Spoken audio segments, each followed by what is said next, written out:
Distance में जाएगी। Hello guys, जय भारत। पिछले लेक्चर तक हमने बात की जनरल ऑर्गेनिक केमिस्ट्री के बहुत ही शानदार क्वेश्चंस के बारे में। हमने एसिडिक स्ट्रेंथ और बेसिक स्ट्रेंथ के बहुत ही कॉन्सेप्चुअल क्वेश्चंस देखे थे। आई होप वो लेक्चर आपने अच्छे से एंजॉय किया होगा। और आज हम बात करेंगे जनरल ऑर्गेनिक केमिस्ट्री के कुछ रिमेनिंग कॉन्सेप्ट्स, जैसे बॉन्ड लेंथ, बॉन्ड एनर्जी और बॉइलिंग पॉइंट वाले क्वेश्चंस। तो पहले 5-6 क्वेश्चंस वो देखेंगे और उसके बाद हम शुरू करेंगे आइसोमेरिज्म। क्लियर चीज? तो आज हम आइसोमेरिज्म भी शुरू करेंगे और जनरल ऑर्गेनिक केमिस्ट्री को बाय बाय बोलने वाले हैं। चलो शुरू करते हैं। पहला क्वेश्चन दिया हुआ है बॉन्ड लेंथ के ऊपर। जल्दी से ट्राई करो किसकी बॉन्ड लेंथ सबसे ज्यादा है। लिख दो longest carbon nitrogen bond length in the given compound. और हमें बहुत अच्छे से कॉन्सेप्ट पता है सर कि जहां पर पाई बॉन्ड कैरेक्टर बढ़ता जाता है बॉन्ड लेंथ डिक्रीज होती जाती है। अरे बात समझ में? तो हमें देखना है कि कहां पर हमेशा सिंगल बॉन्ड बना रहेगा वहां बॉन्ड लेंथ ज्यादा रहेगी, और जैसे जैसे पाई बॉन्ड्स बढ़ते जाएंगे बॉन्ड लेंथ डिक्रीज होती जाएगी। 4 ऑप्शन हमें दिए हुए हैं। जल्दी से सेलेक्ट करो अपना आंसर और जल्दी से बैठ जाओ और चेक करो कि अपना आंसर सही है। चलो देखते हैं। ध्यान देना सर, यहां पर बात करते हैं एक्स जो है, ये जो बॉन्ड है कार्बन नाइट्रोजन के बीच में ट्रिपल बॉन्ड है। सर ज्यादा पाई बॉन्ड कैरेक्टर है, बॉन्ड लेंथ सबसे कम हो जाएगी। यहां पर कार्बन नाइट्रोजन के बीच में डबल बॉन्ड है, यहां पर कार्बन नाइट्रोजन के बीच में सिंगल बॉन्ड है। नहीं सर, रेजोनेंस भी है। अगर ये अंदर रेजोनेंस हो रहा है तो यहां पर पार्शियल पाई बॉन्ड कैरेक्टर आएगा। अरे बात समझ में? अच्छा, यहां पर बात करते हैं डब्ल्यू में, कार्बन नाइट्रोजन के बीच में सर हमेशा सिंगल बॉन्ड है। नाइट्रोजन के पास जो लोन पेयर है वो इससे यहां पर बॉन्ड बना सकता है, रेजोनेंस में जाएगा, लेकिन इस कार्बन नाइट्रोजन का कहीं पर रेजोनेंस नहीं हो रहा। तो हम बोलेंगे सर ये जो डब्ल्यू है, ये जो कार्बन नाइट्रोजन की बॉन्ड है, ये हमेशा सिंगल बॉन्ड रहेगी, मतलब इसकी बॉन्ड लेंथ सबसे ज्यादा हो जाएगी। कोई तुमसे पूछता कि बताओ स्मॉलेस्ट बॉन्ड लेंथ बताओ, तो आपको देखना होता है पाई बॉन्ड सबसे ज्यादा कहां पर है। सर सबसे ज्यादा है एक्स में, तो बॉन्ड लेंथ सबसे कम हो जाएगी कार्बन नाइट्रोजन की एक्स में, और सबसे ज्यादा हो जाएगी डब्ल्यू में। तो हमारा आंसर आ जाएगा डब्ल्यू। बहुत इजी कॉन्सेप्ट था। चलो सेकेंड क्वेश्चन के ऊपर बढ़ते हैं। सेकेंड क्वेश्चन देखते हैं। सेकेंड क्वेश्चन जल्दी से वीडियो पोस्ट करो, फटाक से अपना आंसर आना चाहिए। चलो बात करते हैं।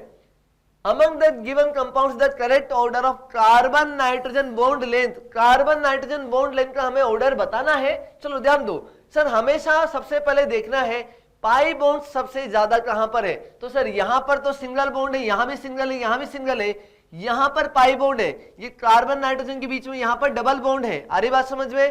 क्या ये डबल बॉन्ड कहीं पर ब्रेक हो रहा है क्या? नहीं सर, ये तो हमेशा यहीं पर डबल बॉन्ड है। इसकी बॉन्ड लेंथ सबसे कम हो जाएगी, मतलब जो फोर्थ वाला है इसकी बॉन्ड लेंथ सबसे कम हो जाएगी। चलो फर्स्ट सेकंड थर्ड की बात करते हैं।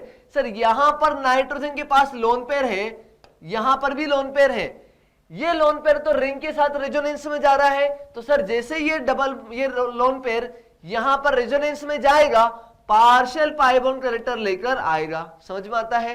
सर यहां पर भी लोन पेयर रेजोनेंस में जाएगा, पार्शियल पाई बॉन्ड कैरेक्टर आएगा, लेकिन सर यहां पर कोई रेजोनेंस नहीं हो रहा। हम बोलेंगे सर यहां पर कार्बन नाइट्रोजन के बीच में हमेशा सिंगल बॉन्ड है, तो इसकी बॉन्ड लेंथ सबसे ज्यादा, इसकी बॉन्ड लेंथ सबसे कम। समझ में आता है? अब इन दोनों की बॉन्ड लेंथ के बारे में बात करते हैं। चूंकि यहां पर पार्शियल पाई बॉन्ड कैरेक्टर है तो इनकी बॉन्ड लेंथ इस वाले से तो ज्यादा होगी, लेकिन इससे जो है कम रहेगी। अब इन दोनों में कंपैरिजन देखो तो ध्यान से, इंपॉर्टेंट बात है यहां पर। सर ये जो इलेक्ट्रॉन विड्रॉइंग ग्रुप है -m दे रहा है, अगर इलेक्ट्रॉन विड्रॉइंग ग्रुप जोड़ दिया तो ये ज्यादा इलेक्ट्रॉन्स खींचेगा रिंग से। अगर रिंग से इलेक्ट्रॉन खींचेगा तो रिंग के पास इलेक्ट्रॉन की डेफिशिएंसी होगी, रिंग नाइट्रोजन से और ज्यादा इलेक्ट्रॉन खींचेगा। बात समझ में आ रही है? रिंग जितना ज्यादा इलेक्ट्रॉन्स नाइट्रोजन से खींचेगी उतना ही ज्यादा पाई बॉन्ड कैरेक्टर यहां पर इंक्रीज होगा, और पाई बॉन्ड कैरेक्टर बढ़ेगा, बॉन्ड लेंथ डिक्रीज हो जाएगी। समझ में आता है? जल्दी से बता दो आंसर। सर थर्ड सबसे ज्यादा, फोर्थ सबसे कम, तो हम देखेंगे थर्ड, उसके बाद हमारे पास आंसर आ जाएगा इन दोनों में सेकंड, देन फर्स्ट, और देन हमारे पास आंसर आ जाएगा फोर्थ। देख लो ऐसा कौन सा ऑप्शन है, थर्ड, सेकंड, फर्स्ट और फोर्थ, हमारे पास आंसर आ जाएगा सी। चलो बना लो। बहुत अच्छा क्वेश्चन था, ऐसा क्वेश्चन जेईई मेंस जरूर पूछता है, आपको पता होना चाहिए। क्वेश्चन नंबर 3 की बात करते हैं और बहुत ही पेटेंट क्वेश्चन है, जेईई एडवांस ने एक बार पूछा हुआ है, जेईई मेंस में कभी भी इसका जुड़वा भाई आपको मिल सकता है।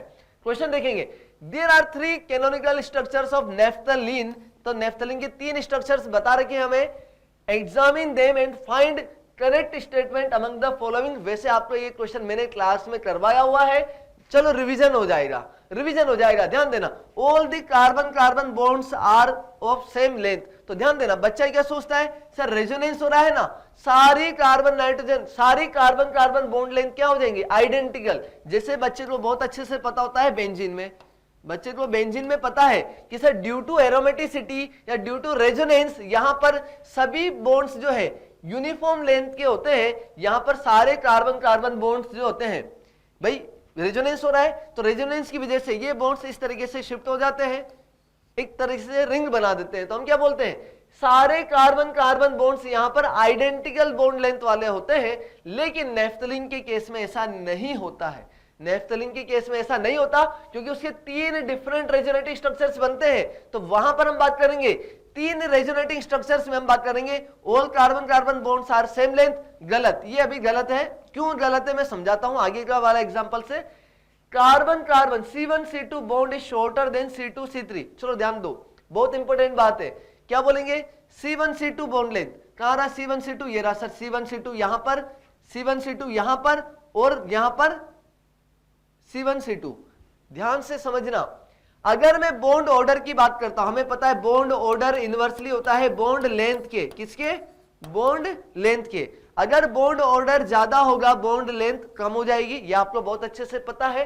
दूसरी बात यहां पर ध्यान देना, अगर मैं बॉन्ड ऑर्डर की बात करता हूं तो बॉन्ड ऑर्डर कैसे निकलता है, सर बॉन्ड ऑर्डर हमें पता होता है कि तीनों रेजोनेटिव स्ट्रक्चर्स में एटम्स के बीच में कितने बॉन्ड्स हैं, कि तीनों के तीनों रेजोनेटिव स्ट्रक्चर्स में एटम्स के बीच में कितने बॉन्ड्स हैं, divide by number of resonative structures.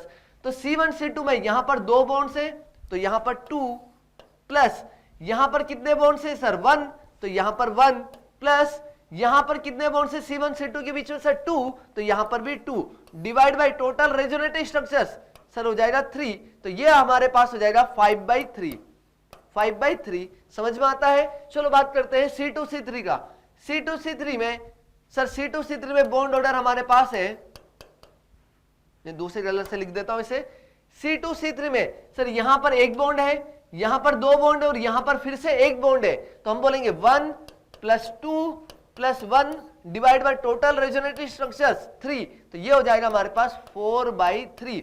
जल्दी से सोचो सर C2C3 का जो बॉन्ड ऑर्डर है वो 4/3 आ रहा है और C1C2 का जो बॉन्ड ऑर्डर है वो आ रहा है 5/3, तो किसकी वैल्यू ज्यादा, सर C1C2 वाले की बॉन्ड लेंथ, C1C2 वाले का बॉन्ड ऑर्डर 5/3 है, ज्यादा है, तो बॉन्ड लेंथ कम हो जाएगी। समझ में आता है, समझ में आता है, क्या बोलेंगे, C1C2 का बॉन्ड ऑर्डर ज्यादा है 5/3 है, तो उसकी बॉन्ड लेंथ कम हो जाएगी। सेकेंड स्टेटमेंट क्या बोला है, C1C2 bond is shorter than C2C3, that will be right. आ रही की बात समझ में।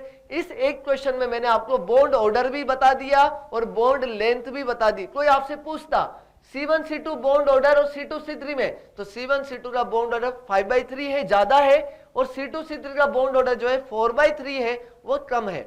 समझ में आता है अच्छे से, बहुत कॉन्सेप्चुअल, बहुत अच्छा क्वेश्चन था। नेफ्थलीन में C1C2 जो बॉन्ड ऑर्डर होता है वो ज्यादा होता है, बॉन्ड लेंथ कम होती है।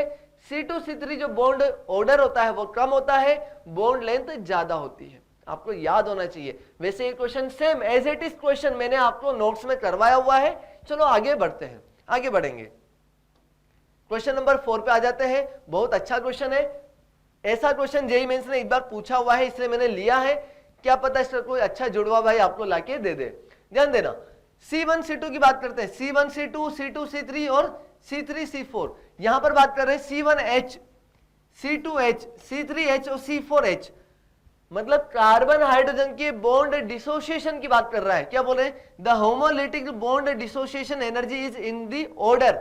जब कभी भी कार्बन हाइड्रोजन बॉन्ड की बात की जाए, क्या बोल रहे हैं, जब कभी भी कार्बन हाइड्रोजन बॉन्ड डिसोसिएशन की बात की जाए और वहां पर बात की जाए होमोलिटिक, तो होमोलिटिक क्लीवेज होने पर यहां पर सर फ्री रेडिकल बनते हैं। समझ में आता है, फ्री रेडिकल बनते हैं। जैसे ही बॉन्ड ब्रेक किया, फटाक से कार्बन ने अपना इलेक्ट्रॉन लिया, हाइड्रोजन ने अपना इलेक्ट्रॉन लिया, दोनों के पास फ्री रेडिकल बनेंगे। तो सर यहां पर हमें देखना है, बॉन्ड्स ब्रेक करो, फ्री रेडिकल बनाओ। समझ में आ रहा है, हर जगह पर बॉन्ड ब्रेक करो, फ्री रेडिकल बनाओ। यहां पर भी अगर मैं बात करूं तो बॉन्ड ब्रेक करो, फ्री रेडिकल बनाओ। और जल्दी से देखो फ्री रेडिकल कहां पर ज्यादा स्टेबल है, जहां पर फ्री रेडिकल ज्यादा स्टेबल है वो बॉन्ड इजीली ब्रेक हो जाएगा। क्या बोल रहा हूं मैं, जहां पर फ्री रेडिकल ज्यादा स्टेबल है वो वाला बॉन्ड जल्दी से ब्रेक हो जाएगा। अगर बॉन्ड जल्दी से ब्रेक हो गया तो जल्दी से अपना आंसर दो, फ्री रेडिकल की स्टेबिलिटी कहां पर सबसे ज्यादा। सर फ्री रेडिकल की स्टेबिलिटी सबसे ज्यादा इस वाले पे 2 पे, क्योंकि वो 3 डिग्री बन रहा है। आ रही बात समझ में, 3 अल्फा हाइड्रोजन यहां से, 3 यहां से और 2 यहां से, टोटल 3 और 3 6 और 2 8। इस सेकंड वाले के लिए अल्फा हाइड्रोजन ज्यादा है, ज्यादा हाइपर कॉन्जुगेशन होगा, ज्यादा स्टेबिलिटी बढ़ेगी। हम बोलेंगे सर ये जो 2 वाला फ्री रेडिकल है इसकी स्टेबिलिटी सबसे ज्यादा है तो इसका बॉन्ड डिसोसिएशन एनर्जी सबसे कम हो जाएगी। समझ में आता है। पहले वाले की बात करते हैं, सर यहां पर जैसे बॉन्ड ब्रेक किया ये 1 डिग्री बनेगा, ये 1 डिग्री बनेगा मतलब इसकी स्टेबिलिटी सबसे कम, तो ये बॉन्ड इजीली ब्रेक होना नहीं चाहेगा, जबरदस्ती ब्रेक करना पड़ेगा, ज्यादा एनर्जी देनी पड़ेगी बॉन्ड डिसोसिएशन के लिए। हरी बात समझ में। तो कौन सा ऐसा ऑप्शन है सर, C1H सबसे ज्यादा, यहां पर भी है, BOD में से देखना है। और ये जो C2 C3 C2 वाला जो H है इसकी बॉन्ड डिसोसिएशन एनर्जी सबसे कम हो जाएगी। तो ये वाला ऑप्शन कहां पर है सर, ये रहा C2H और ये रहा C1H, आ जाएगा हमारा आंसर डी। ऐसे क्वेश्चन में आपको क्या करना है, बॉन्ड ब्रेक करना है और बनने वाले फ्री रेडिकल की स्टेबिलिटी देखनी है। चलो हो जाएगा, ये अच्छा क्वेश्चन था। आगे बढ़ते हैं, क्वेश्चन नंबर 5 की बात करते हैं। बहुत ही अच्छा क्वेश्चन है और बच्चों का जनरली ये डाउट भी होता है कि सर इसमें कैसे देखेंगे बॉन्ड, बॉइलिंग पॉइंट को किस तरीके से देखेंगे, क्योंकि जनरल ऑर्गेनिक केमिस्ट्री में जनरली टीचर्स बताते नहीं है बॉइलिंग पॉइंट के बारे में, लेकिन हाँ आपने केमिकल बॉन्डिंग में जरूर ऐसा पढ़ा हुआ होता है। केमिकल बॉन्डिंग में आपने जरूर ऐसा पढ़ा हुआ होता है कि जो मॉलिक्यूलर के बीच में फोर्सेज होते हैं, जैसे ऑर्थो नाइट्रोफिनॉल पैरा नाइट्रोफिनॉल में किसका बॉइलिंग पॉइंट ज्यादा होता है, क्यों ज्यादा होता है, ये आपने पढ़ा होगा, जरूर पढ़ा होगा। दूसरी बात, आपने H2O और HF में किसका बॉइलिंग पॉइंट ज्यादा है, ये भी आपने जरूर पढ़ा होगा। HF और HCl में किसका बॉइलिंग पॉइंट ज्यादा है, ये भी आपने जरूर पढ़ा होगा। ये सब बातें आपने जरूर पढ़ी होंगी। तो वही सारे कॉन्सेप्ट यहां पर मैं यूटिलाइज करने वाला हूं। क्या है, जल्दी से बॉइलिंग पॉइंट के ऊपर कॉन्सेप्ट है, बहुत इजी कॉन्सेप्ट है, बहुत ही अच्छा कॉन्सेप्ट है। इस क्वेश्चन में देखो, सबसे पहले सभी में पहले मोलर मास देखो। सर मोलर मास तो लगभग सब में सेम है, क्योंकि 5 carbon 1 oxygen, 5 carbon 1 oxygen, 5 carbon 1 nitrogen, 5 carbon और 1 नाइट्रोजन। सर मोलर मास तो लगभग सेम है, तो ठीक है, तो मोलर मास से हम आंसर नहीं देंगे। हम पहले प्रायोरिटी देखेंगे कि कहां पर ज्यादा स्ट्रॉन्गेस्ट फोर्स लग रहा है। तो सर सबसे स्ट्रॉन्गेस्ट फोर्स यहां पर लग रहा है, हाइड्रोजन बॉन्डिंग। इसी के जैसा दूसरा मॉलिक्यूल लेके आएंगे तो दोनों भाई के बीच में कौन सा फोर्स लगेगा सर, हाइड्रोजन बॉन्ड लगेगा। आ रही बात समझ में। यहां पर हम बोलेंगे सर हाइड्रोजन बॉन्ड यहां पर लगेगा, हाइड्रोजन बॉन्डिंग हो रही है। यहां पर भी हम बोलेंगे हाइड्रोजन बॉन्डिंग हो रही है, लेकिन जल्दी से बताओ आंसर कि हाइड्रोजन बॉन्ड इसका ज्यादा स्ट्रॉन्गेस्ट है कि इसका है। बच्चे बोल रहे सर इसमें पोलैरिटी ज्यादा होगी, पार्शियल नेगेटिव ज्यादा है, तो ये इसका हाइड्रोजन बॉन्ड ज्यादा स्ट्रॉन्गेस्ट होता है। हमने पढ़ा हुआ भी है वैसे, और इसके लोन पेयर की वजह से भी हाइड्रोजन बॉन्डिंग बनती है। आ रही बात समझ में। तो हमने बात की हुई है पहले भी वैसे, तो OH वाला जो हाइड्रोजन बॉन्ड होता है वो NH वाले हाइड्रोजन बॉन्ड से ज्यादा स्ट्रॉन्गेस्ट होता है। तो हम बोलेंगे W का बॉइलिंग पॉइंट इन चारों में सबसे ज्यादा होने वाला है, और W के जस्ट बाद हमारे पास आ जाएगा Z। तो यहां पर W, देन उसके बाद में Z, और इन दोनों के पास में हाइड्रोजन नहीं है तो कोई हाइड्रोजन बॉन्डिंग नहीं होगी। अगर हाइड्रोजन बॉन्डिंग नहीं है तो हम देखेंगे कि क्या यहां पर पोलैरिटी है। हाँ sir, partial negative partial positive है, तो यहां पर डाइपोल डाइपोल इंटरेक्शन लगेगा, यहां पर भी डाइपोल डाइपोल इंटरेक्शन लगेगा।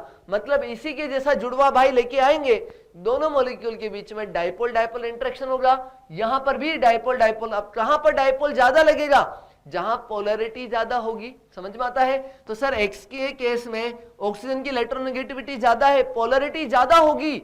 आंसर आ गया, क्या बोलेंगे, आंसर आ गया। सर इसमें पोलैरिटी ज्यादा है तो दूसरे भाई जो आने वाला है इसका जुड़वा भाई, दोनों के बीच में डाइपोल डाइपोल इंटरेक्शन सबसे ज्यादा होगा, और इसमें डाइपोल डाइपोल इंटरेक्शन सबसे कम हो जाएगा। क्लियर चीज। और हाइड्रोजन बॉन्ड भी डाइपोल डाइपोल इंटरेक्शन का ही एक स्पेशल केस होता है, ये भी हमने पढ़ा हुआ है। तो सबसे स्ट्रॉन्गेस्ट बॉन्ड W, और सबसे वीकेस्ट जो बॉन्ड हमारे पास आने वाला है वो है Y में, क्योंकि यहां पर डाइपोल डाइपोल है सबसे वीक वाला। हो जाएगा। तो W देन Z देन हमारे पास आ जाएगा x, देन हमारे पास आ जाएगा y, तो ये हमारे पास हो जाएगा बॉइलिंग पॉइंट का ऑर्डर। दो मॉलिक्यूल के बीच में जितना ज्यादा स्ट्रॉन्गेस्ट फोर्स होगा उतना ही मॉलिक्यूल का बॉइलिंग पॉइंट सबसे ज्यादा होता जाएगा। बना दो जल्दी से, हो जाएगा क्लियर अच्छे से। तो बॉइलिंग पॉइंट वाले क्वेश्चन में आपको सबसे पहले देखना है हाइड्रोजन बॉन्डिंग कहां पर हो रही है, जहां पर हाइड्रोजन बॉन्ड हो रही है उसका बॉइलिंग पॉइंट सबसे ज्यादा हो जाएगा। और अगर सेम मॉलिक्यूल में इंटर मॉलिक्यूलर हो रही है और इंट्रा मॉलिक्यूलर हो रही है, जैसा केस आता है हमारे पास ऑर्थो नाइट्रोफिनोल में और पैरा नाइट्रोफिनोल में, बहुत अच्छे से आपने जरूर पढ़ा होगा। ये थोड़ा सा मैं जल्दी से रिवाइज करवा देता हूं। वैसे तो आपने ये हाइड्रोजन बॉन्डिंग में, केमिकल बॉन्डिंग में पढ़ा होगा।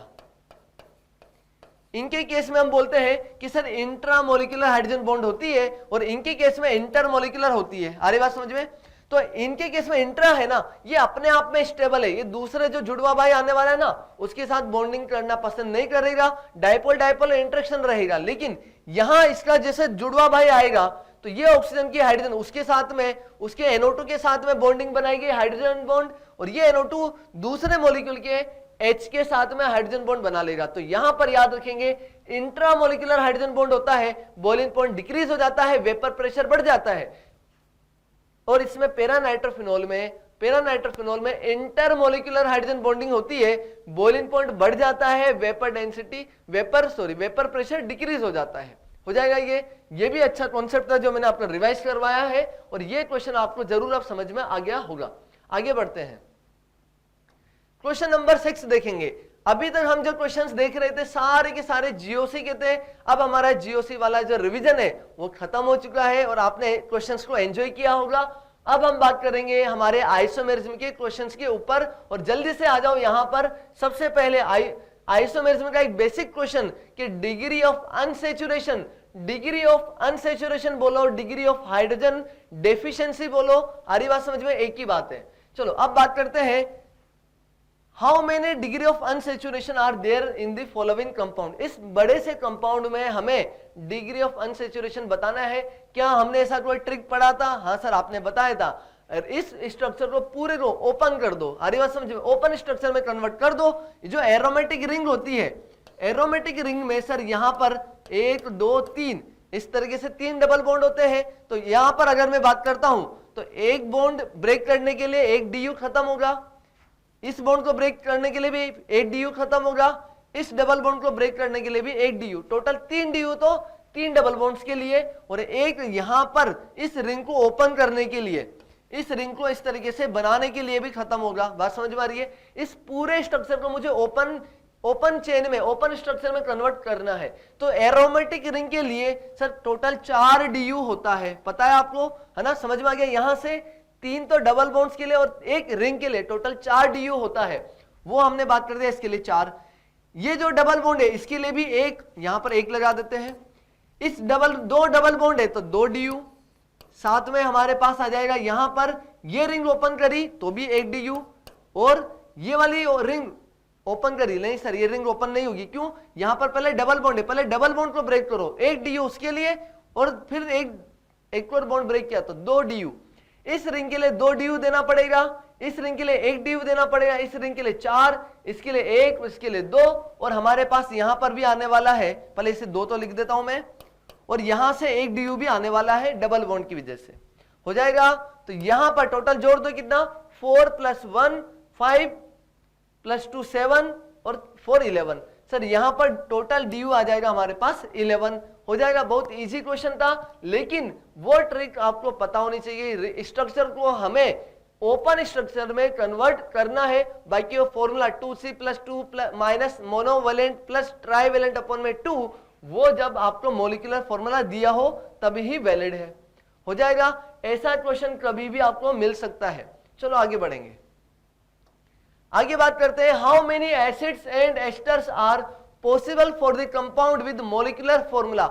आपको मॉलिक्यूलर फॉर्मूला दे दिया और स्ट्रक्चर पूछ रहा है, बताओ क्या करोगे? सबसे पहले बच्चे बोल रहे हैं सर आपने ही बताया, सबसे पहले DU निकालेंगे, सबसे पहले DU निकालेंगे। तो DU का फॉर्मूला क्या होता है? 2C + 2 - मोनोवेलेंट प्लस में ट्राइवेलेंट अपॉन में 2।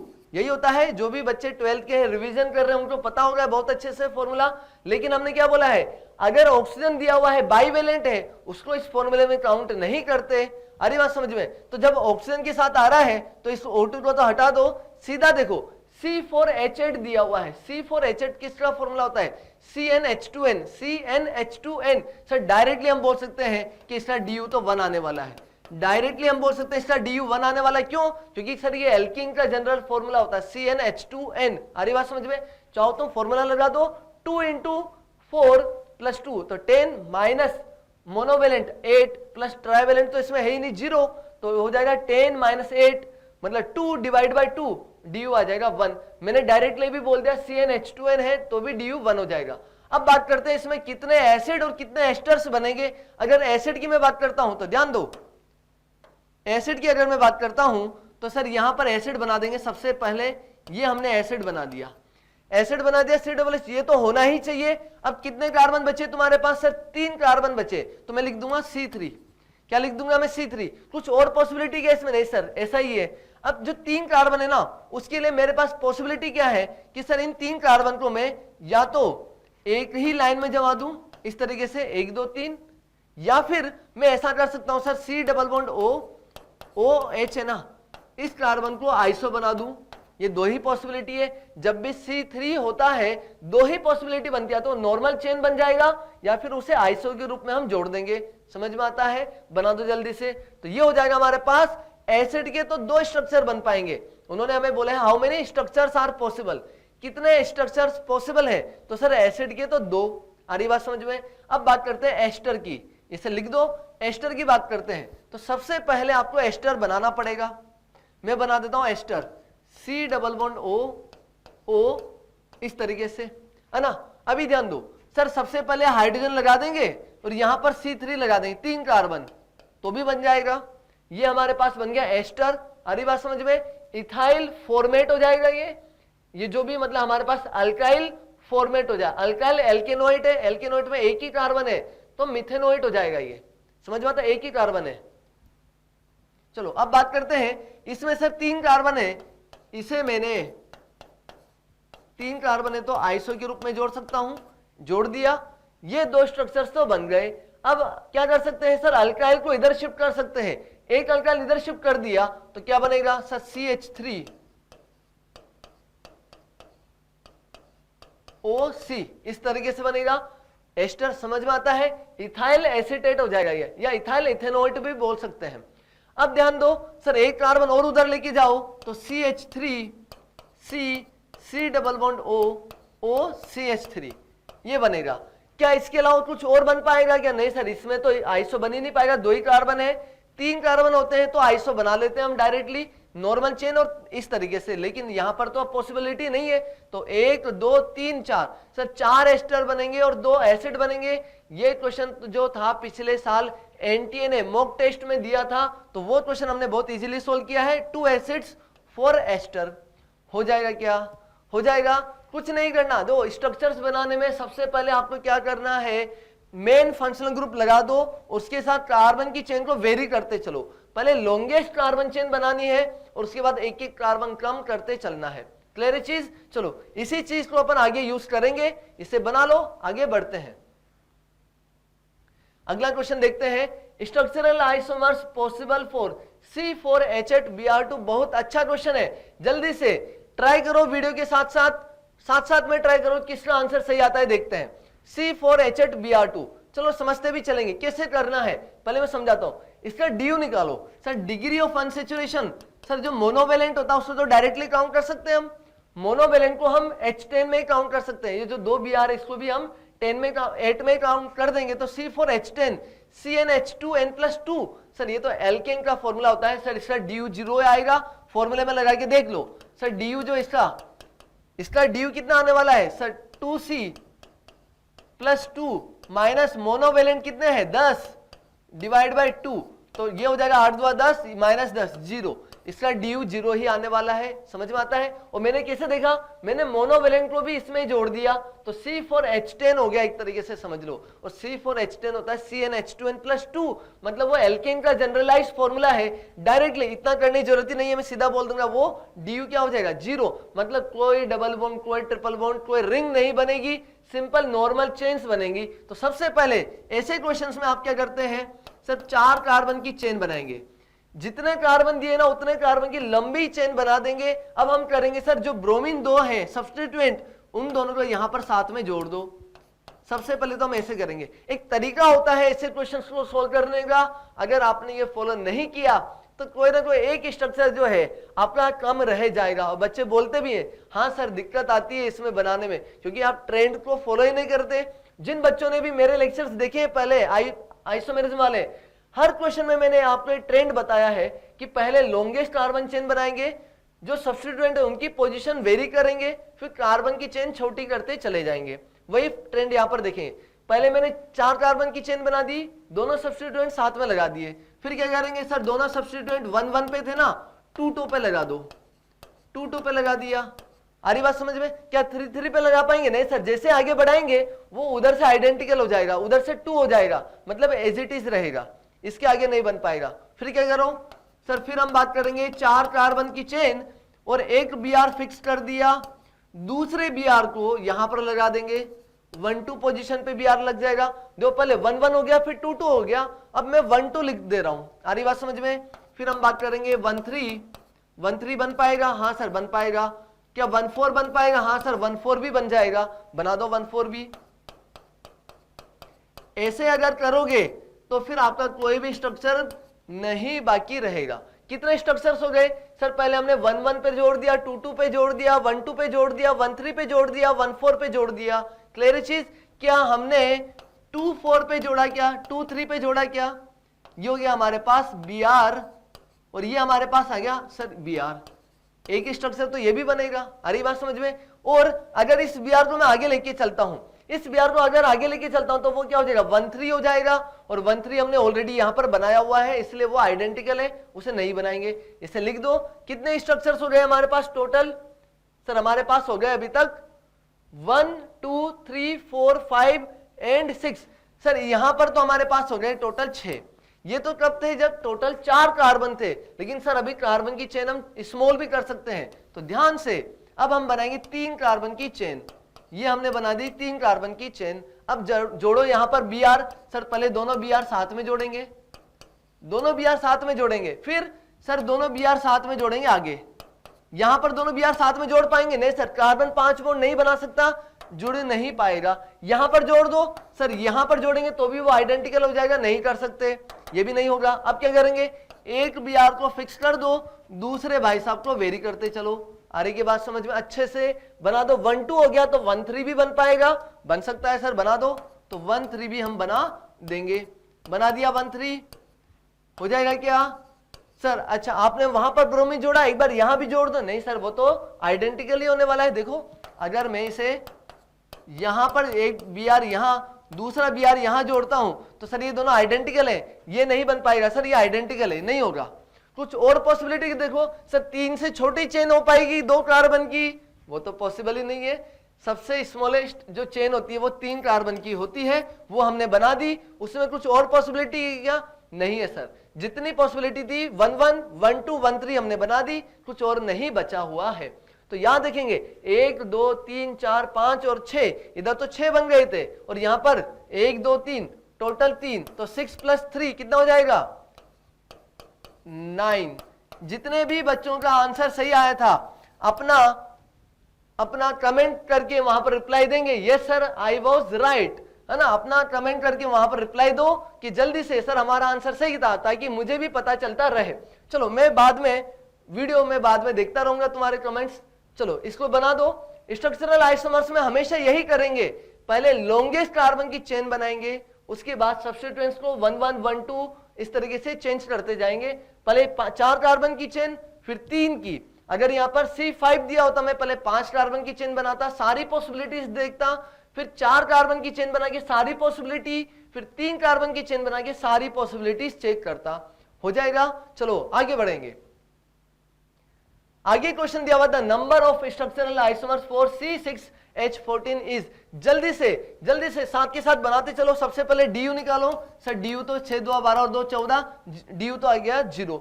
CnH2n वाला फॉर्मूला लगा दिया मैंने, CnH2n प्लस 2 एल्केन है, DU 0। जल्दी से बताओ इसके कितने स्ट्रक्चर्स बनेंगे, जल्दी से आंसर करो। The number of structural isomers for C6H14 is. Maximum बच्चों ने बना लिया होगा जरूर। चलो देखते हैं। ना सर 6 कार्बन है, सबसे पहले 6 कार्बन की चेन बनाएंगे। 3 3 6। सर 6 कार्बन की चेन बना दी, क्या कुछ और सब्स्टिट्यूएंट है? नहीं सर, तो 6 कार्बन की चेन हो गई बस, ठीक है। उसके बाद हम बात करेंगे 5 कार्बन की चेन। 5 कार्बन की चेन बनाएंगे, 1 2 3 4 5। 5 कार्बन की चेन में ये पहले 1 पोजीशन पे, फिर इसे आगे वेरी करेंगे 2 पर। क्या 3 पे जा सकते हैं? नहीं सर, आइडेंटिकल हो जाएगा। चलो ठीक है, अब क्या कर सकते हैं सर, 5 की हो गई तो 4 कार्बन की भी बनानी पड़ेगी। 4 कार्बन की बना दो। पहले दोनों के दोनों साथ में जोड़ दो।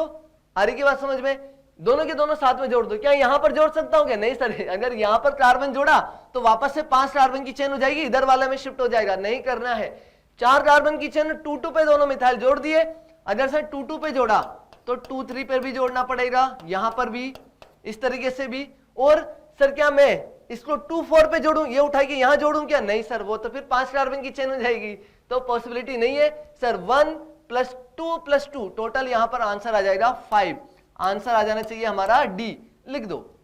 टोटल हमारे पास यहां पर 5 स्ट्रक्चर आइसोमर्स बनेंगे, बना दो इसे, हो जाएगा। 6 कार्बन की चेन, देन 5 कार्बन की चेन, देन 4 कार्बन की चेन। अच्छा सर 3 कार्बन की चेन भी तो बनानी है, बनाओ भैया, 3 कार्बन की भी बनाओ। 3 कार्बन की बनाओ, ये 3 कार्बन की है ना। अब तुम कहीं पर भी कुछ भी जोड़ो, तुम यहां पर जोड़ोगे तो 1 2 3 4 5 ही हुआ, तो कहने का एक जगह तो जोड़ना ही पड़ेगा, वो 4 में कन्वर्ट होना ही होना है। क्लियर चीज, वो 4 में कन्वर्ट होना ही होना है। 3 मेंबर की चेन जो है तुम यहां पर अब बना ही नहीं सकते, इसलिए ये पॉसिबिलिटी नहीं हो पाएगी। ये आइडेंटिकल हो गया, उसका जुड़वा भाई बन गया, जो कि नहीं बनाना है। चलो देखते हैं, तो 5 आंसर हमारे पास आ जाएगा। आगे हमारा क्वेश्चन दिया हुआ है how many cyclic structures are possible for C4H6। चलो ध्यान दो, C4H6 दिया है। सबसे पहले हमारा काम होता है DU निकालना, डिग्री ऑफ अनसेचुरेशन निकालना। कितना आ जाएगा सर? 4 2 8 -2, तो ये तो हो जाएगा सर DU2। कैसे मैंने देखा सर, अल्काइन का डी है ना, ये तो CnH2n -2 अल्काइन का जनरल फॉर्मूला होता है जिसका DU हो जाता है 2। बाकी तुम फॉर्मूले में आंसर रखो 2C + 2 - monovalent plus trivalent upon में 2, तो भी आपका आंसर आ जाएगा DU बराबर 2। अब हाउ मेनी साइक्लिक स्ट्रक्चर्स बोल रहे हैं, साइक्लिक स्ट्रक्चर्स हैं, तो सर DU2 का मतलब हो जाएगा 1 रिंग और 1 डबल बॉन्ड। क्या बोल रहे हैं? 1 रिंग, 2 पॉसिबिलिटी है। DU का मतलब हो जाएगा या तो 1 रिंग 1 पाई बॉन्ड, या हम बोल देंगे 2 रिंग 0 पाई बॉन्ड। ये 2 पॉसिबिलिटी है साइक्लिक बनाने के लिए। दोनों पॉसिबिलिटी को हम यूज करेंगे,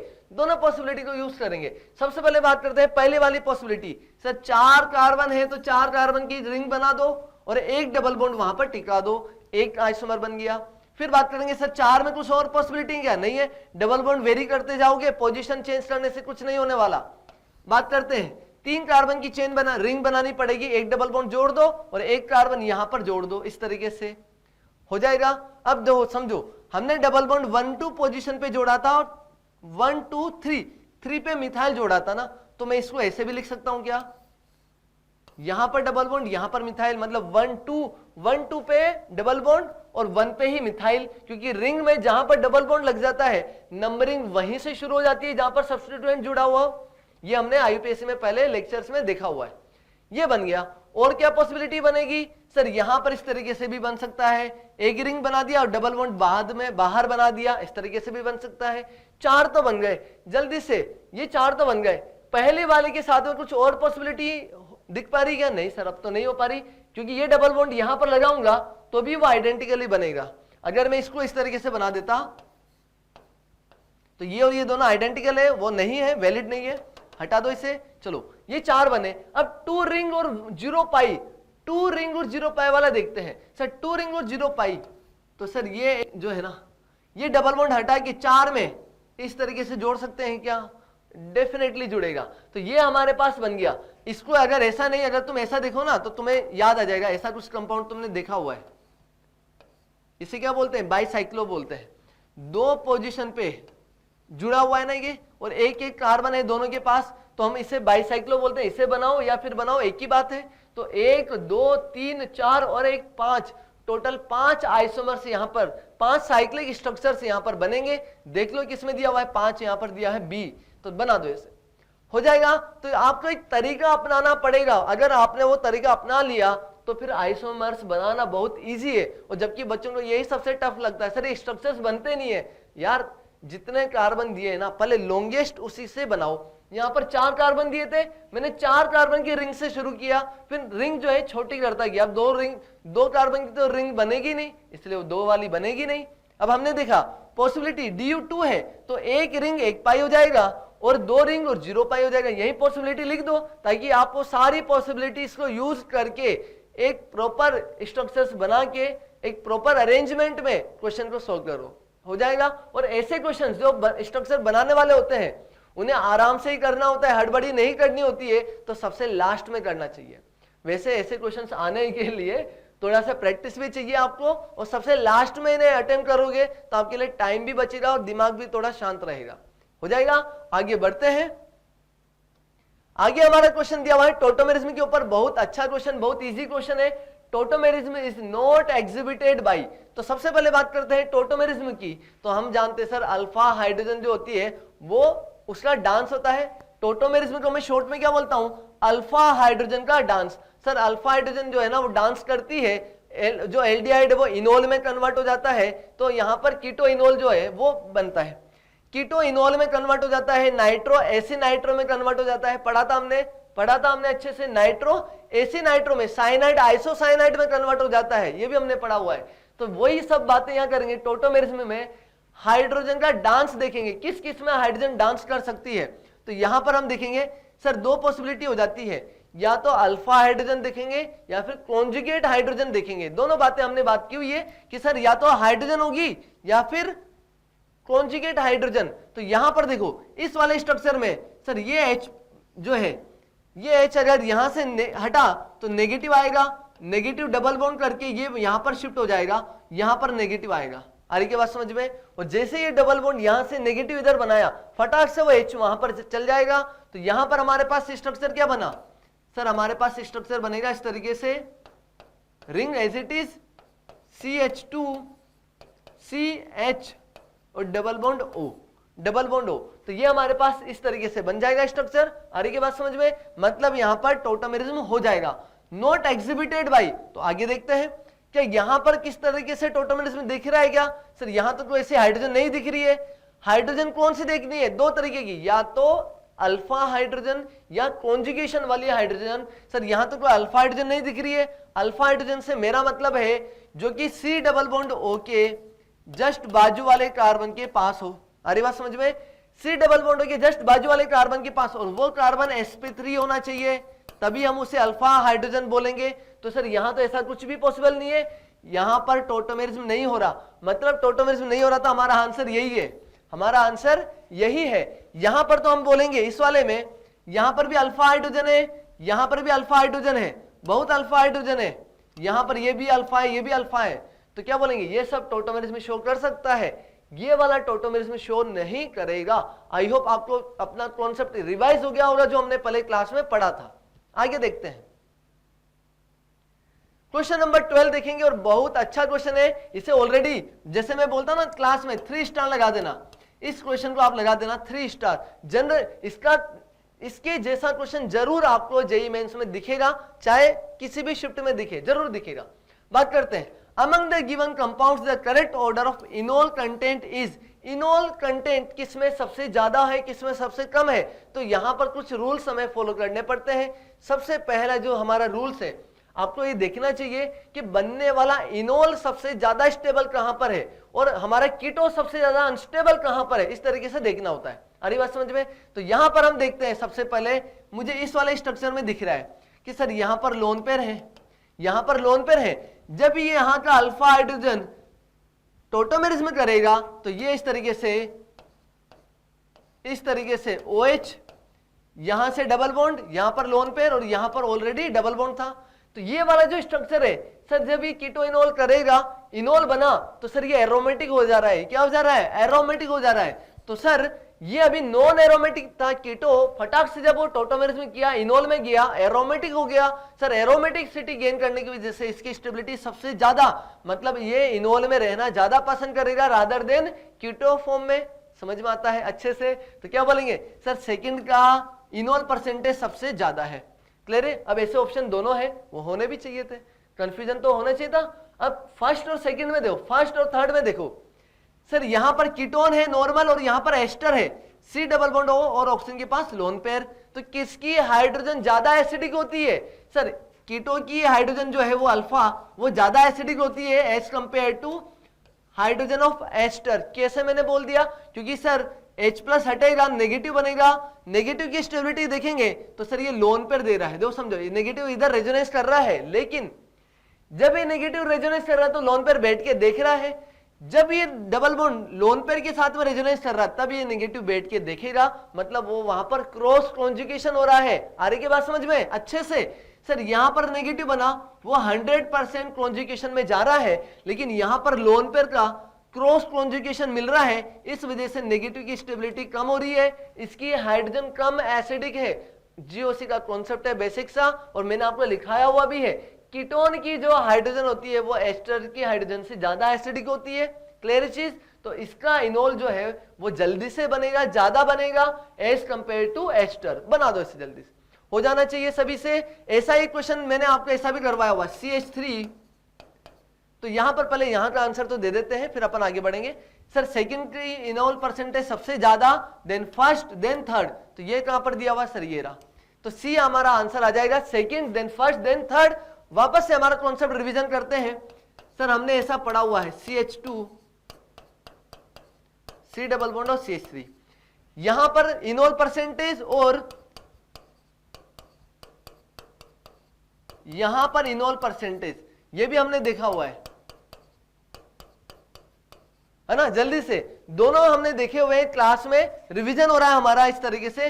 सर ये H प्लस हटा, नेगेटिव बना, इस नेगेटिव की स्टेबिलिटी देखो, सबसे ज्यादा एसिडिक हाइड्रोजन इसकी है या इसकी है, तो नेगेटिव की स्टेबिलिटी जहां पर ज्यादा होगी वो हाइड्रोजन ज्यादा एसिडिक होगा, जल्दी से इनोल बनाना चाहेगा, जल्दी से इनोल बनाना चाहेगा। तो सर यहां पर तो दोनों तरफ से रेजोनेंस हो रहा है, लेकिन यहां पर इसका प्लस एम देकर ये क्रॉस कॉन्जुगेशन कर रहा है। ये नेगेटिव कम स्टेबल है, इसकी हाइड्रोजन लेस एसिडिक है, इसकी हाइड्रोजन लेस एसिडिक है, क्योंकि इसका लोन पेयर यहां पर क्रॉस कॉन्जुगेशन कर रहा है। क्रॉस कॉन्जुगेशन की वजह से हाइड्रोजन लेस एसिडिक है, इसका इनोल जो है कम बनेगा। इसकी हाइड्रोजन ज्यादा एसिडिक है, इसका इनोल ज्यादा बनेगा। हो जाएगा ये? तो ये भी एक कॉन्सेप्ट होता है जो आपको याद होना चाहिए। यहां से भी मैंने आपको कॉन्सेप्ट समझा दिया है, हो जाएगा। आगे बढ़ते हैं, आगे बढ़ते हैं। क्वेश्चन नंबर 13 देखते हैं। बहुत अच्छा क्वेश्चन है, और ये मैंने जनरली क्या, ये क्वेश्चन मैंने पेपर में जरूर आपको दिया होगा। एक क्वेश्चन मैंने ऐसा आपको पेपर में जरूर दिया होगा जब भी क्लास में एग्जाम हुए थे। याद करो जल्दी से, बताओ इसमें क्या ऑर्डर आएगा इनोल कंटेंट का? सर वही चीज जो अभी आपने समझाई।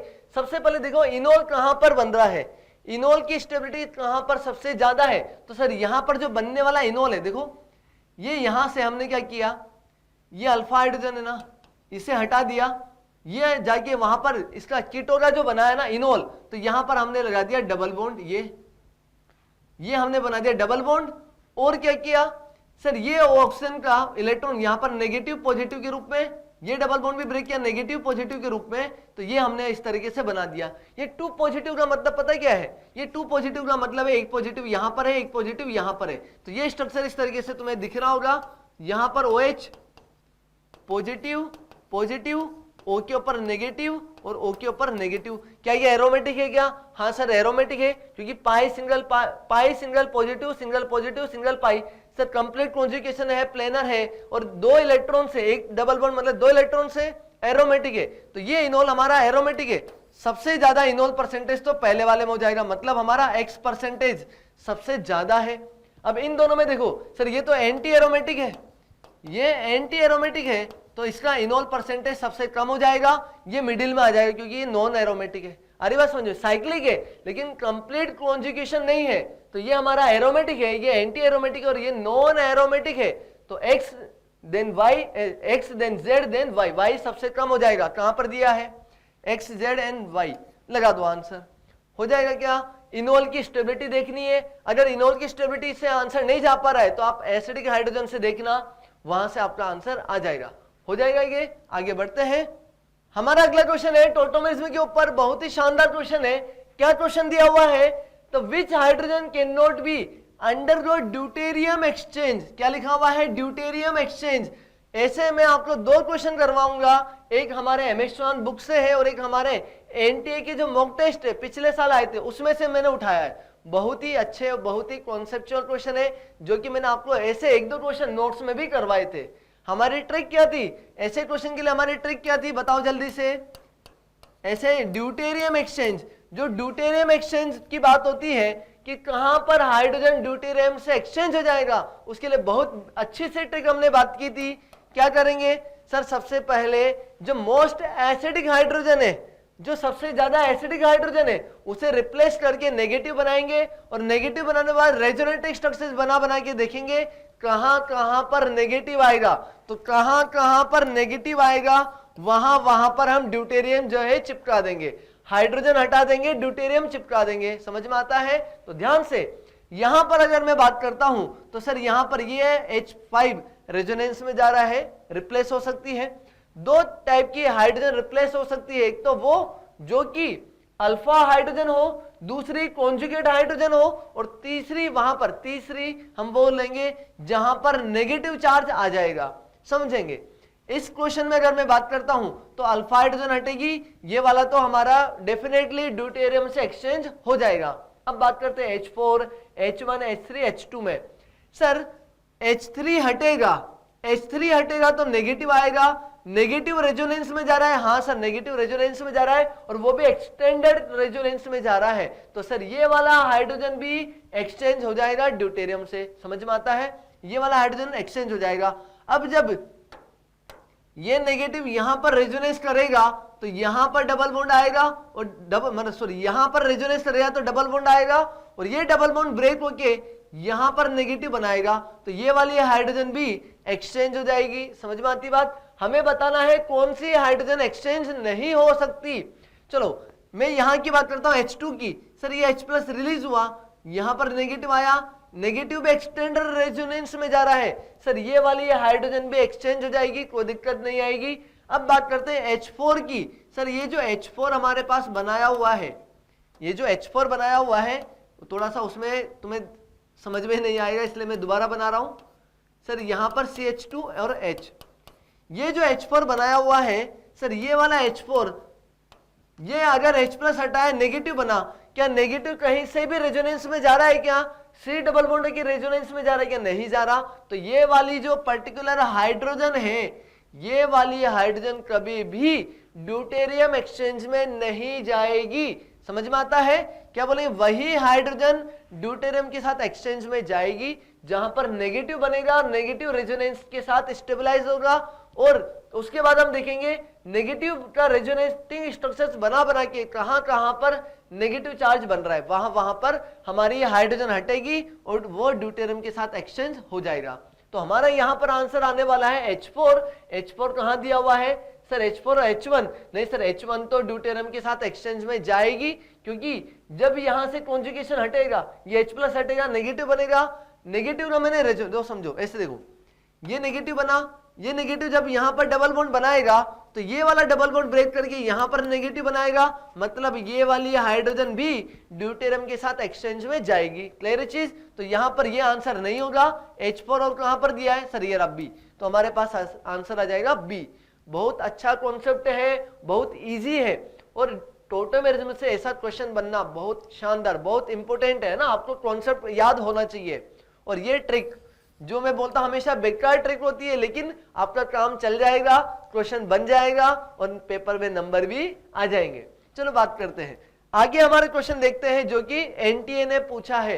ये वाला क्वेश्चन हमें एनटीए ने पूछा है, तो बात करते हैं एनटीए ने जो पूछा, बहुत अच्छा क्वेश्चन है। उन्होंने ड्यूटेरियम एक्सचेंज से एक स्टेप आगे का क्वेश्चन पूछा है। क्या बोल रहे हैं? आफ्टर प्रोलॉन्ग्ड ट्रीटमेंट मतलब बहुत देर तक उन्होंने ट्रीटमेंट किया, लॉन्ग टाइम तक ट्रीटमेंट किया जाता है, वैसे भी ड्यूटेरियम एक्सचेंज तभी हो पाता है। तो ए का उन्होंने ट्रीटमेंट किया, ए कौन है हमारा, ये रहा ए। जब ए का उन्होंने ट्रीटमेंट किया किसके साथ, D2O के साथ, ये D2O होना चाहिए था, D2O के साथ OD माइनस, मतलब समझ में आएगा ड्यूटेरियम एक्सचेंज करवा रहे हैं हम, क्लियर चीज। तो बताओ maximum possible difference in molecular weight of compound A and B, जो बी बनेगा उस बी और ए के बीच में कितना मोलिकुलर मास का डिफरेंस होगा, जल्दी से सोचो ऐसा क्या किया होगा। तो सर बहुत इजी है, हाइड्रोजन हटी है, ड्यूटेरियम चिपका है, हाइड्रोजन का मास हटाओ, ड्यूटेरियम का मास चिपका दो, तो सर यहां मोलर मास होता है 1 और यहां मोलर मास होता है 2। तो क्या बोलेंगे, जितनी हाइड्रोजन रिप्लेस होंगी और ड्यूटेरियम चिपकाए जाएंगे, मोलर मास में 1 से इंक्रीमेंट होता जाएगा। समझ में आता है, क्या बोलेंगे, हाइड्रोजन हटाएंगे, ड्यूटेरियम चिपका देंगे, दोनों के मास का डिफरेंस कितना आ रहा है 1, तो 1 से मोलर मास कंपाउंड का बढ़ता जाएगा। तो कितनी हाइड्रोजन, इनडायरेक्टली वो तुमसे ये पूछना चाह रहा है कि कितनी हाइड्रोजन जो है एक्सचेंज की जा सकती है, बताओ जल्दी से। तो सर हम क्या बोलेंगे, हम बोलेंगे यहां पर ये डबल बॉन्ड है ना, सबसे पहले यहां की जो 2 हाइड्रोजन है ना सर, ये H+ हटेगा तो यहां पर नेगेटिव बनेगा, ये नेगेटिव बना सर, वो नेगेटिव रेजोनेंस में जाएगा तो ये डबल बॉन्ड यहां से ब्रेक हो जाएगा, यहां नेगेटिव आएगा, ये वाली हाइड्रोजन भी, यहां की जो हाइड्रोजन है वो भी हटेगी, क्लियर चीज। ऐसे ही नेगेटिव इधर भी रेजोनेंस में जाके यहां पर भी डबल बॉन्ड के ऊपर नेगेटिव बनाएगा। भाई दो समझो, ये नेगेटिव ने रेजोनेंस किया, यहां डबल बॉन्ड आया और ये डबल बॉन्ड ब्रेक करके यहां पर नेगेटिव आएगा, तो यहां पर भी नेगेटिव आया तो ये वाली हाइड्रोजन भी हटेगी। मतलब सर 2 हाइड्रोजन तो यहां की, एक हाइड्रोजन यहां की और एक हाइड्रोजन यहां की, ये सारी हाइड्रोजन ड्यूटेरियम के साथ एक्सचेंज में जाएंगी। समझ में आता है। तो हमारा जो स्ट्रक्चर बनेगा, थोड़ा सा मुझे लगता है नीचे बना देना सही है, दोबारा समझो, थोड़ा बड़ा बना देते हैं, आपको बहुत अच्छे से समझ में आएगा, टेंशन नहीं लेने का है।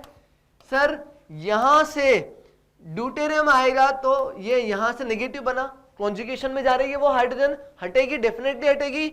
जब ये रेजोनेंस में जाएगा तो यहां तो डबल बॉन्ड आएगा और यहां पर बनेगा हमारे पास नेगेटिव, क्लियर चीज।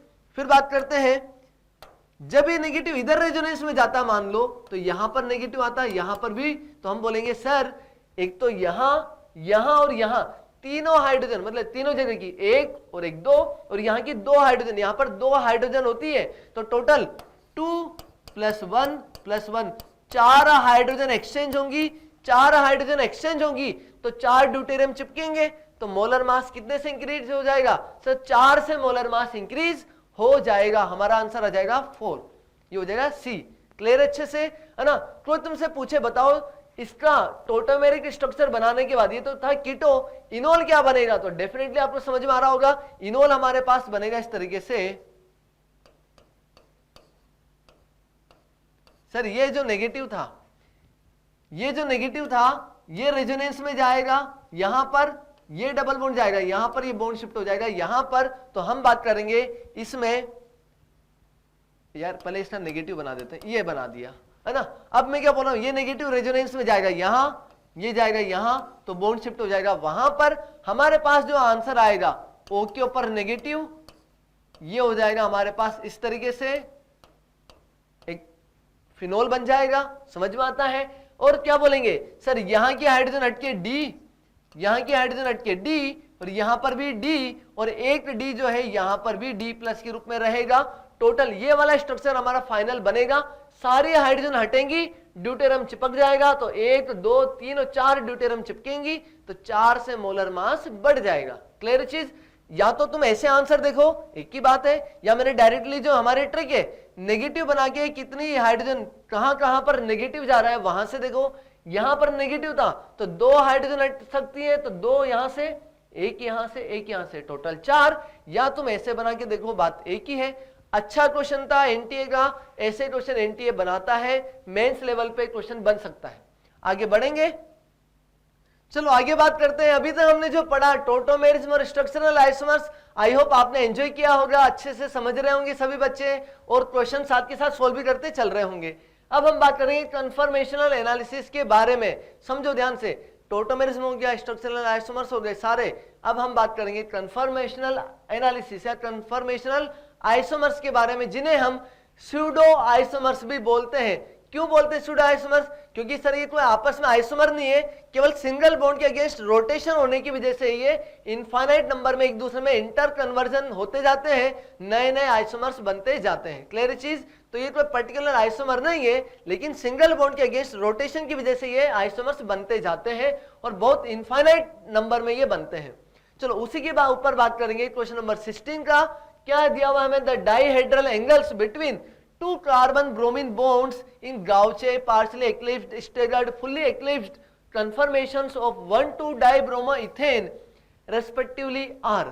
जल्दी से क्वेश्चन पढ़ो, खुद का माइंड लगाओ, डायग्राम बनाओ और आंसर टिकाओ। मैक्सिमम बच्चों का आंसर आ जाना चाहिए वैसे तो, जिन्होंने कन्फर्मेशनल एनालिसिस अच्छे से क्लास में पढ़ा है, और जिनसे नहीं बना है उन सब के लिए मैं यहां पर हूं प्रेजेंट, मैं आपको सॉल्यूशन प्रोवाइड करता हूं। 1,2 डाइब्रोमोइथेन, तो ध्यान देना, 2 कार्बन, तो 1 और 1 2 कार्बन, इथेन दिया हुआ है तो 2 कार्बन हो जाएंगे। 1,2 डाइब्रोमो, तो यहां पर 1 पे Br, 2 पे Br, और क्या बोलेंगे सर, यहां पर बची 2 वैलेंसी हाइड्रोजन हाइड्रोजन, यहां पर हाइड्रोजन और ये भी हाइड्रोजन। क्लियर चीज? अब ध्यान से नंबरिंग कर देते हैं सर, ये हो जाएगा 1, ये हो जाएगा 2, इसे मैंने फ्रंट कार्बन दे दिया, इसे मैंने बैक कार्बन दे दिया, ये फ्रंट पे है और ये बैक पे है। क्लियर है? अब इंपॉर्टेंट बात क्या है, पहले इनका डायग्राम बनाओ, वही कौन सा, न्यूमैन प्रोजेक्शन वाला। तो न्यूमैन प्रोजेक्शन में बना देता हूं, ये हमारा सर्किल, सर्किल के यहां पर मैंने बोला डॉट, तो ये बना दिया मैंने डॉट। ये जो डॉट वाला है ये फ्रंट वाला कार्बन है, सर्किल वाला जो है बैक वाला कार्बन है। फ्रंट वाले कार्बन पे Br और 2 हाइड्रोजन चिपके हुए हैं, तो वो मैं बना देता हूं सबसे पहले। ये हमारा बन गया Br हाइड्रोजन और ये हमारे पास हाइड्रोजन। क्लियर चीज? दूसरी बात, ये जो बैकवर्ड कार्बन है वहां पर Br और यहां पर 2 हाइड्रोजन, वैसे मुझे CBr भी दिख रहा है, CBr शायद बच्चे जानते हो। चलो ध्यान दो, ये हो जाएगा Br, ये H और ये हो जाएगा H। ये हमारा क्या है, फुल्ली एक्लिप्स्ड फॉर्म। जब बल्कि ग्रुप के साथ में बल्कि उसके जस्ट पीछे आ जाएगा, मैक्सिमम यहां पर स्ट्रेंथ डेवलप होगी, हम बोलेंगे सर ये जो है हमारा क्या बोलेंगे, फुल्ली एक्लिप्स्ड फॉर्म है। यहां पर डाइहेड्रल एंगल जो है वो है 0 डिग्री। डाइहेड्रल एंगल कौन सा होता है? क्या बॉन्ड एंगल होता है क्या? नहीं सर, डाइहेड्रल एंगल होता है इस Br कार्बन, पीछे वाले कार्बन और Br के बीच में, तो इन दोनों वैलेंसी के बीच में, इसके और इसके बीच में, दोनों के बीच में एंगल क्या है सर? 0 है, जस्ट इसके पीछे ही है वो। क्लियर चीज? बॉन्ड एंगल, यहां पर डाइहेड्रल एंगल 0 है। अब हम क्या करेंगे, ये हमारा फुल्ली एक्लिप्स्ड है, इसे रोटेट कर दो 60 डिग्री से। जैसे रोटेट किया, फ्रंट वाला बना दो, रोटेट करेंगे तो ये हमारे पास front carbon as it is Br H और यहां पर H, पीछे वाला रोटेट किया 60 डिग्री से, तो यहां आ जाएगा हमारे पास Br, ये हो जाएगा H और ये हो जाएगा H। क्या बोलते हैं इसे सर? इसे बोल देते हैं गाउचे फॉर्म, और यहां पर डाइहेड्रल एंगल हो जाएगा 60 डिग्री। क्लियर चीज? तो यहां पर हमने क्या किया, दोनों एक दूसरे में इंटर कन्वर्जन शो करते हैं, रूम टेम्परेचर पे एक दूसरे के साथ में इंटर कन्वर्ट हो सकते हैं। पहले फुल्ली एक्लिप्स्ड था, रोटेट किया 60 डिग्री से, तो ये हो जाएगा गाउचे फॉर्म। क्यों? क्योंकि 60 डिग्री का बॉन्ड एंगल है दोनों सेम ग्रुप के बीच में, बल्कि ग्रुप के बीच में 60 डिग्री का एंगल है, इसे हम बोल देंगे गाउचे, इसे हम बोल देंगे गाउचे, इसे हम बोल देंगे फुल्ली एक्लिप्स्ड, फुल्ली एक्लिप्स्ड। आगे बात करते हैं, अगर इसे हमने और फर्दर रोटेट किया तो क्या हो जाएगा सर? ये Br, थोड़ा मैं अब जल्दी बना देता हूं, ये हो जाएगा Br H और H, और ये जो Br H और H है, तो ये रोटेट करने पर ही Br आ जाएगा यहां पर, ये आ गया हमारे पास Br, ये हो जाएगा H और ये आ जाएगा H। क्लियर अच्छे से? तो यहां पर हमने क्या किया, जो डायहेड्रल एंगल है उसे और 60 डिग्री से रोटेट किया, तो पहले 0 था, 60 आया। अब Br और Br के बीच में, Br और Br के बीच में डायहेड्रल एंगल कितना है सर? ये है डायहेड्रल एंगल, ये वाला। क्लियर अच्छे से? ये कितना डायहेड्रल एंगल है? 120 डिग्री। दोनों Br के बीच में डायहेड्रल एंगल है 120 डिग्री, ये हो जाएगा 120 डिग्री। और यहां पर इसे हम बोल देंगे, चूंकि बल्कि के साथ में स्मॉलर ग्रुप आ गया, साथ में बल्कि के साथ में स्मॉलर ग्रुप है, तो ये हो जाएगा पार्शियली एक्लिप्स्ड। क्या हो जाएगा? पार्शियली एक्लिप्स्ड। बल्कि के साथ में बल्कि है तो ये हो जाएगा फुल्ली एक्लिप्स्ड, बहुत ही ज्यादा कम स्टेबल, बहुत ही ज्यादा मैक्सिमम एनर्जी वाला कन्फर्मर। इसमें बोलेंगे थोड़ी सी स्टेबिलिटी बढ़ गई है, लेकिन इसके गाउचे के कंपैरिजन में अभी भी अनस्टेबल है। क्लियर चीज? अगर हमने इसे और रोटेट कर दिया तो 180 आ जाएगा। जैसे रोटेट किया 60 डिग्री से, ये बी आर आ जाएगा यहां पर, यहां आ जाएगा बी आर, तो 180 डिग्री का यहां पर बॉन्ड एंगल मतलब डायहेड्रल एंगल आ जाएगा। चलो आंसर देखते हैं क्या आंसर है। सभी बच्चों का वैसा आंसर आ गया होगा, मुझे पता है। फुल्ली एक्लिप्स्ड जो है, फुल्ली एक्लिप्स्ड के केस में सर डायहेड्रल एंगल 0 डिग्री था। कहां पर है सर? ये रहा, इन दोनों में, ए और सी में। फिर बात करते हैं स्टेगर्ड फॉर्म होती है जो एंटी फॉर्म है ना, तो वहां पर डायहेड्रल एंगल कितना? 180 डिग्री। वो तो सर दोनों में सेम है। इन दोनों में देखो, शुरुआत के दो में, किसमें? गाउचे में और पार्शियली एक्लिप्स्ड में। सर गाउचे में तो 60 डिग्री और पार्शियली एक्लिप्स्ड में 120 डिग्री, तो हमारे पास आंसर आ जाएगा ए।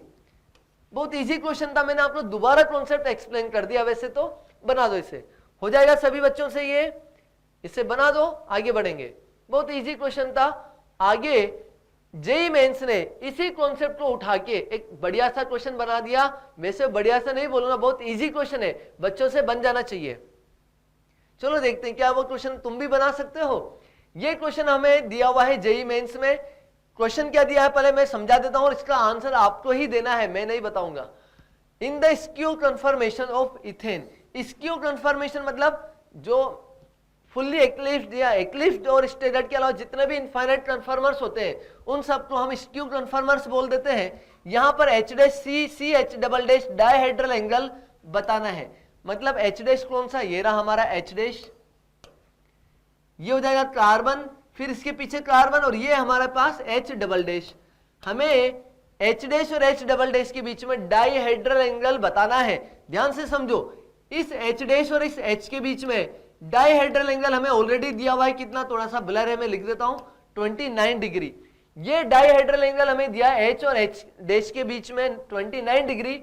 आपको ये 29 डिग्री का यूज करना है एच डैश और एच डबल डैश के बीच में डायहेड्रल एंगल बताना है। बहुत ही बेसिक सा क्वेश्चन है, सभी बच्चों से बनना चाहिए। तो मैं कोशिश करता हूं कि ये क्वेश्चन आप खुद से ट्राई करो। मैं इसे अभी नहीं बताने वाला हूं, आप इसे ट्राई करो। जिन बच्चों का आंसर आ जाता है फटाक से कमेंट बॉक्स में कमेंट करके अपना आंसर प्रोवाइड करो, ताकि मुझे पता चल जाए कि हाँ मैक्सिमम बच्चों का आंसर बन गया है।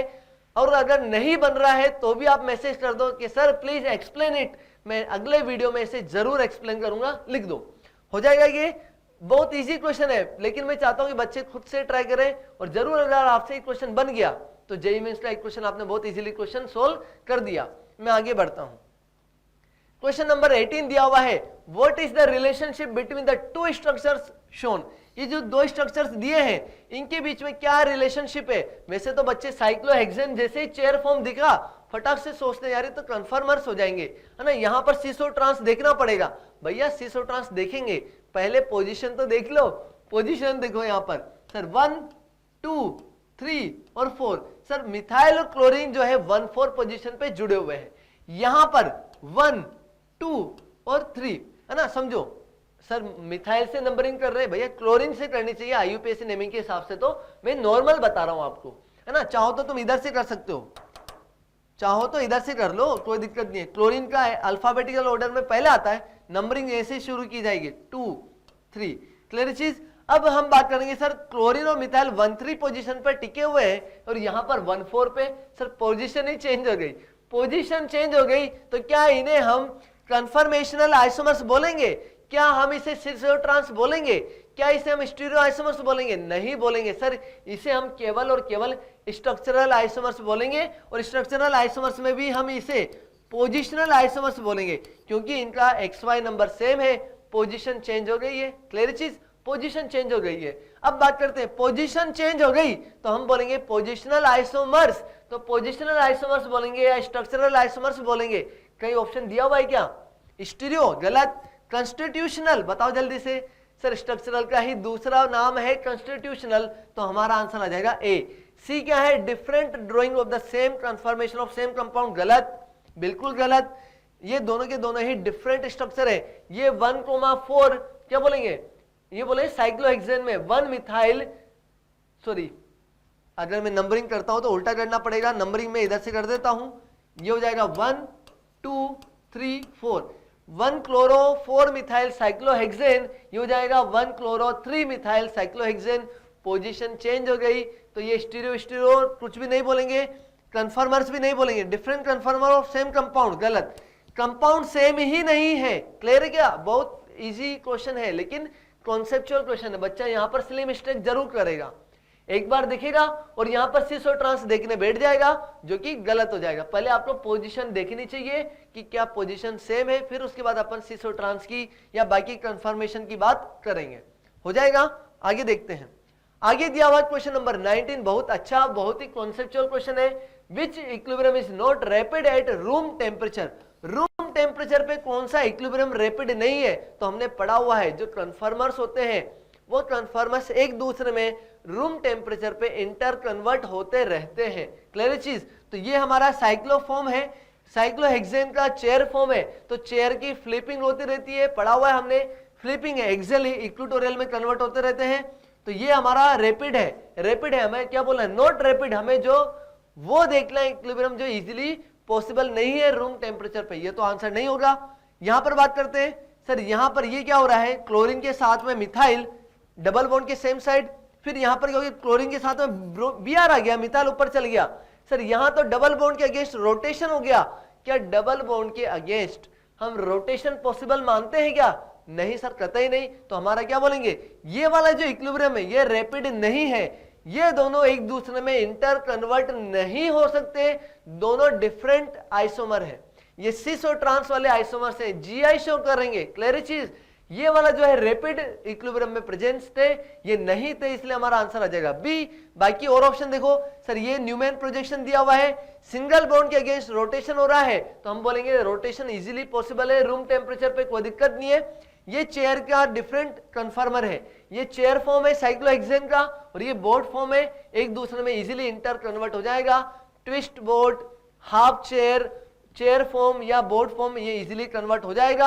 हम बोलेंगे ये जो है सिस और ट्रांस, ये रूम टेम्परेचर पे इजीली कन्वर्ट नहीं हो सकते। क्लियर चीज? लिख दो। तो कहीं पर भी रिंग दे रखी है, सिस और ट्रांस दिया हुआ है, हम बोलते हैं रिंग में भी रोटेशन पॉसिबल नहीं होता, डबल बॉन्ड में भी रोटेशन पॉसिबल नहीं होता, सिंगल बॉन्ड में रोटेशन इजीली पॉसिबल हो जाता है। क्लियर चीज? बहुत अच्छा क्वेश्चन था, बहुत ही कॉन्सेप्चुअल क्वेश्चन था। आगे बढ़ेंगे। Question number 20, find the most stable form of this compound. इस कंपाउंड का मोस्ट स्टेबल फॉर्म बताना है। जल्दी से अपना वीडियो मतलब क्वेश्चन देखो और आंसर लिख दो। क्या आंसर आपका आ रहा है जल्दी से बता दो। मेरे हिसाब से मैक्सिमम बच्चों का आंसर आ गया होगा बहुत ही देख के, और मैक्सिमम बच्चों ने जो है डी टिक किया होगा, मुझे पता है। और जिन्होंने ध्यान से क्वेश्चन देखा है और याद किया कि ऐसा क्वेश्चन हमने क्विज में, टेलीग्राम के क्विज में भी सोल्व किया था, उन्होंने जरूर बी टिक किया होगा। तो देख लेते हैं कितने बच्चों ने क्या टिक किया है। मुझे पता है मैक्सिमम बच्चों ने डी ही किया होगा, क्योंकि लग रहा होगा सर यहाँ भी हाइड्रोजन बॉन्डिंग हो जाएगी और यहाँ पर भी हाइड्रोजन बॉन्डिंग हो जाएगी, लेकिन वो गलत सोच रहे हैं।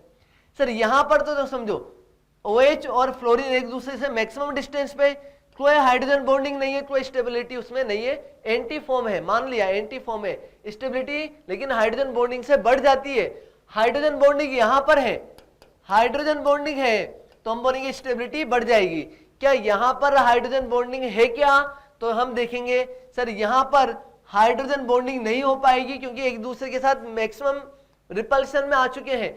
यहां पर एक दूसरे के साथ में जो रिपल्शन आ रहा है, स्ट्रेन, वो बहुत ही ज्यादा हो जाएगी। वांडरवाल स्ट्रेन और टॉर्शनल स्ट्रेन बहुत ज्यादा हो जाएगी। इस वजह से हम बोलेंगे यहां पर इसकी स्टेबिलिटी कम है। क्लियर चीज? मैक्सिमम बच्चों ने बी और सी ही टिक किया होगा, मुझे पता है, लेकिन आंसर एक्चुअल में क्या है?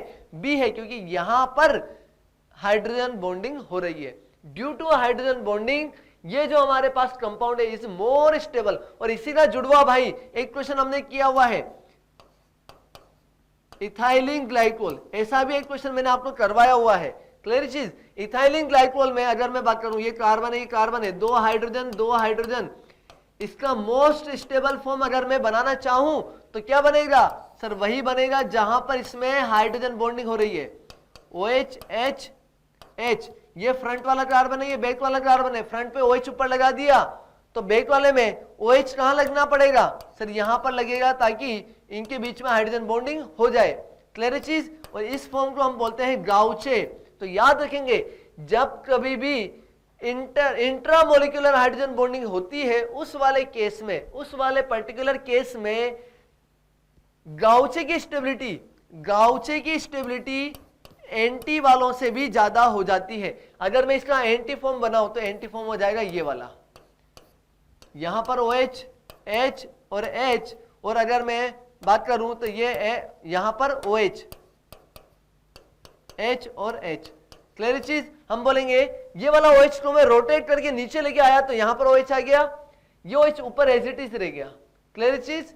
चलो ये H जो है रोटेट किया ना, ये वाला H आ जाएगा यहां पर, ये वाला H आ जाएगा यहां पर, हो जाएगा। तो ये हो जाएगा एंटी फॉर्म, और एंटी फॉर्म जनरली स्टेबल होता है, लेकिन जब इंट्रामोलिकुलर हाइड्रोजन बॉन्डिंग का केस होता है उस केस में इसकी स्टेबिलिटी गाउचे की एंटी वाले से ज्यादा हो जाती है। ऐसा ही एक क्वेश्चन मैंने आपको करवाया था, वो भी चलो रिवीजन करवा देता हूं। सक्सेनिक एसिड की मैं बात करता हूं। सक्सेनिक एसिड होता है हमारे पास COOH, है ना, सक्सेनिक एसिड। अगर एसिडिक मीडियम है, एसिडिक मीडियम में तो ये एसिड के रूप में रहेगा। क्लियर चीज? अब अगर मैं इसे फ्रंट कार्बन, इसे बैक कार्बन बोल देता हूं तो यहां पर मैं इसे बना दूंगा इस तरीके से, सर फ्रंट कार्बन पे COOH, ये फ्रंट कार्बन पे एक COOH है तो 2 हाइड्रोजन होंगी, यहां पर भी 2 हाइड्रोजन होंगी, है ना। मैं क्या कर रहा हूं, ये हाइड्रोजन यहां पर बना दिया। बैक वाले की बात करता हूं, बैक वाली पोजीशन पे क्या रहेगा, COOH रहेगा। तो ये हो गया COOH, ये हो गया H, ये हो गया H। अब यहां पर क्या बोलेंगे, सर अगर एसिडिक मीडियम है, pH जो है लेस देन 7 है, 7 से कम pH है, एसिडिक मीडियम है, तो ये दोनों जो आयोनाइज नहीं होंगे एसिड के रूप में रहेंगे, COOH रहेगा। यहां पर हाइड्रोजन बॉन्डिंग हो जाएगी। हाइड्रोजन बॉन्डिंग होने की वजह से इसका गाउचे फॉर्म ज्यादा स्टेबल है। क्लियर चीज? गाउचे फॉर्म का भी स्टेबल जब pH लेस देन 7 है। अगर मैंने pH बढ़ा दिया, बेसिक मीडियम कर दिया, pH बराबर 12 कर दिया, मान लो pH बराबर 12 कर दिया, बहुत हाईली बेसिक सॉल्यूशन कर दिया, तो क्या होगा सर, ये दोनों आयोनाइज हो जाएंगे। अगर दोनों ही आयोनाइज हो गए तो ये इस तरीके से रहेंगे, COO negative, C double bond O negative, ये H, यहां पर भी H और यहां पर H। क्या इस केस में इनके बीच में इंट्रामोलिकुलर हाइड्रोजन बॉन्डिंग होगी? तो नहीं होगी। सर सक्सेनिक एसिड में इंट्रामोलिकुलर हाइड्रोजन बॉन्डिंग तभी होगी जब pH लेस देन 7 होगा, एसिडिक मीडियम होगा। जैसे बेसिक मीडियम किया, H+ आयोनाइज होकर H+ रिलीज हो गया, तो ये हाइड्रोजन बॉन्डिंग नहीं होगी। इस केस में इसका गाउचे स्टेबल नहीं होगा। कौन सा फॉर्म स्टेबल हो जाएगा? एंटी वाला। तो यहां पर ये वाला जो है स्टेबल फॉर्म में बना देता हूं, C डबल बॉन्ड O के ऊपर नेगेटिव, यहां पर H, यहां पर H, और यहां पर हमारे पास आ जाएगा C double bond O negative, H और H। इसकी स्टेबिलिटी ज्यादा होगी, एंटी वाले की स्टेबिलिटी ज्यादा होगी। कब? जब pH ज्यादा है, बेसिक सॉल्यूशन है, और जब pH लेस देन 7 है, एसिडिक सॉल्यूशन है, तो ऑर्थो जो हम बात करेंगे गाउचे फॉर्म की स्टेबिलिटी ज्यादा होगी due to intramolecular hydrogen bonding. ये केस भी आपको याद होना चाहिए। तो हमने आज जो पढ़ा है उस एक होमवर्क वाले क्वेश्चन को छोड़ के बाकी सारे क्वेश्चन मैंने अच्छे से एक्सप्लेन किए हैं। वो क्वेश्चन आपसे बन जाना चाहिए। और मुझे लगता है अभी मैं वीडियो बंद करके देखूंगा भाई कितने बच्चों ने वहां पर कमेंट किया है, मैं चेक करूंगा कितने बच्चों ने वहां पर सही सॉल्यूशन दिया है। तो आज हमने कन्फॉर्मेशनल आइसोमर्स तक पढ़ लिया है। नेक्स्ट लेक्चर में हम बात करेंगे geometrical isomers and stereo isomers, जो कि बहुत इंपॉर्टेंट होने वाला है। तो मिलते हैं नेक्स्ट लेक्चर में। जय भारत।